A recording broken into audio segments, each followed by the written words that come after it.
இவரை நூருல் ஹசனை வந்து தமிழ்நாட்டுடைய ஹம்சா யூசுஃப்னு சொல்லாங்க.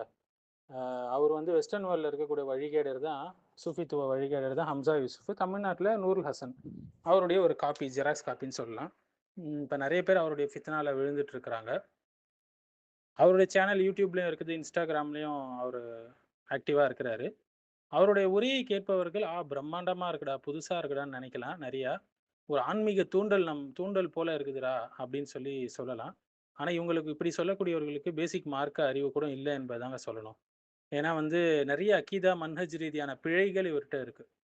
உணர்ச்சி ரீதியான வார்த்தைகள் அதிகமாக பேசுறாரு, மக்களை கவர்ற மாதிரி. ஆனால் ஷரியத் அடிப்படையில் பல இடத்துல தவறான பிழை விடக்கூடியவராக இருக்கிறார். For example, unity with God, தெய்வீக ஒருமைப்பாடு பற்றி பேசுறாரு. இது மிகப்பெரிய தவறு. இது சாதாரண வார்த்தை அல்ல. இது பல சூஃபி வழிகளில் உள்ள வஹ்தத்துல் வுஜூத் என்று சொல்லக்கூடிய தத்துவத்தை குறிக்கக்கூடிய ஒரு விஷயம். இதனுடைய பொருள் என்னன்னா, அல்லாஹ் மற்றும் படைப்புகள் ஒன்றே என்று சொல்லக்கூடிய வழிகட்ட கருத்து. இது வந்து நேரடியாக ஷிர்க்குக்கு இட்டு கொள்ளக்கூடிய சில விஷயங்கள். இதெல்லாம் லைஸ கமிஸ்லிஹி ஷைவுன் என்று அல்லாஹ் சொல்றான். அவனுக்கு ஒப்பாக எதுவுமே இல்லைன்னு சொல்றான், சூரத்து ஷூராவுடைய 11வது வசனம்.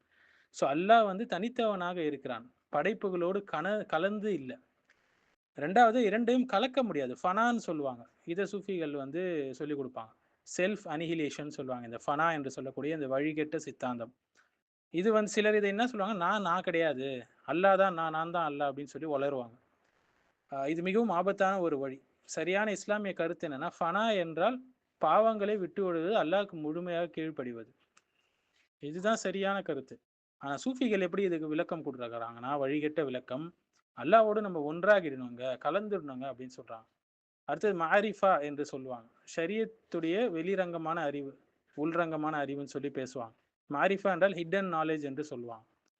ஸோ வந்து ஆழமான ரகசியங்கள்லாம் பேசுவாங்க. ஒரு ரகசியமும் இருக்காது. ரசூலுல்லாஹி அலைஹி வஸல்லம், நான் உங்களுக்கு அனைத்தையும் தெளிவாக விட்டு செல்கிறேன், தெளிவான பாதையில விட்டு செல்றேன்னு சொன்னாங்க. முஸ்னத் அஹமதுல வரக்கூடிய ஹதீஸ். ஸோ வந்து ரகசிய அறிவு, உள்ளுணர்வு, வெளிப்பாடு, கஷ்ஃப், இது போன்ற விஷயங்கள்லாம் பேசுவாங்க. இதெல்லாம் பிதத்தான விஷயங்கள். தவக்குல் ரீதியாக பார்த்தீங்கன்னா, தவறான திசையில ஒரு வழி தவற வைக்கிறார் மக்களை. முயற்சி இல்லாமல் அல்லாஹ் பார்த்து கொள்வான் என்று சொல்லுவாங்க. இது போன்ற வழிகேடுகள்லாம் தொடர்ச்சியாக நவீன சூஃபிகளிடம் நீங்க பார்க்க முடியும். ஒட்டகத்தை கட்டி வச்சுட்டு தவக்குல் வைன்னு நபி ஸல்லல்லாஹு அலைஹி வஸல்லம் நமக்கு சொல்லி கொடுக்குறாங்க, திர்மிதியில வரக்கூடிய ஹதீஸ்.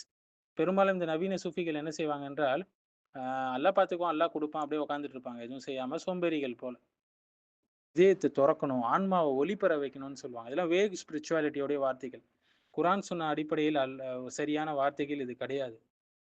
அல்லாஹ்வுடைய திக்ர் அதுதான் உள்ளங்களை தூய்மைப்படுத்தும், அமைதிப்படுத்தும். 13வது அத்தியாயம் 28வது வசனத்துல பார்க்கலாம். நபி ஸல்லல்லாஹு அலைஹி வஸல்லம் கற்றுக் கொடுத்த முறையில மட்டுமே நம்ம வந்து நம்மளுடைய வாழ்க்கையை அமைச்சு கொள்ளணும்.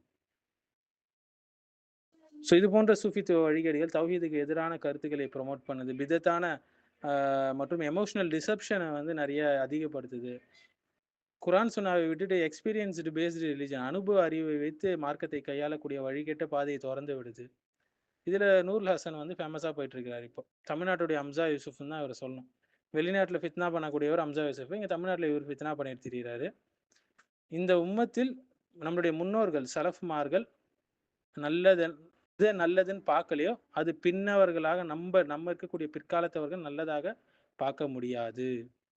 ஸோ நிறைய பேர் இந்த சாஃப்டாக வேர்ட்ஸ் பேசுறது, எமோஷ்னலாக பேசுறது, டீப் ஸ்பிரிச்சுவாலிட்டி என்ற பேரில் அக்கீதாவை கரெக்ட் பண்ணிட்டு தெரியுறாங்க. சஹாபாக்கள் ஒருபோதும் இப்படிலாம் பேசிட்டு தெரியல.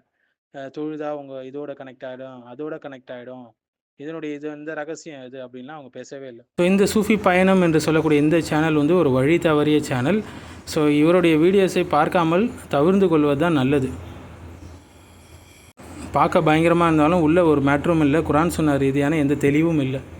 ஏற்கனவே குழம்பி இருக்கக்கூடிய மக்களை இன்னும் குழப்புற மாதிரி தான் அவருடைய உரைகள் இருக்குது.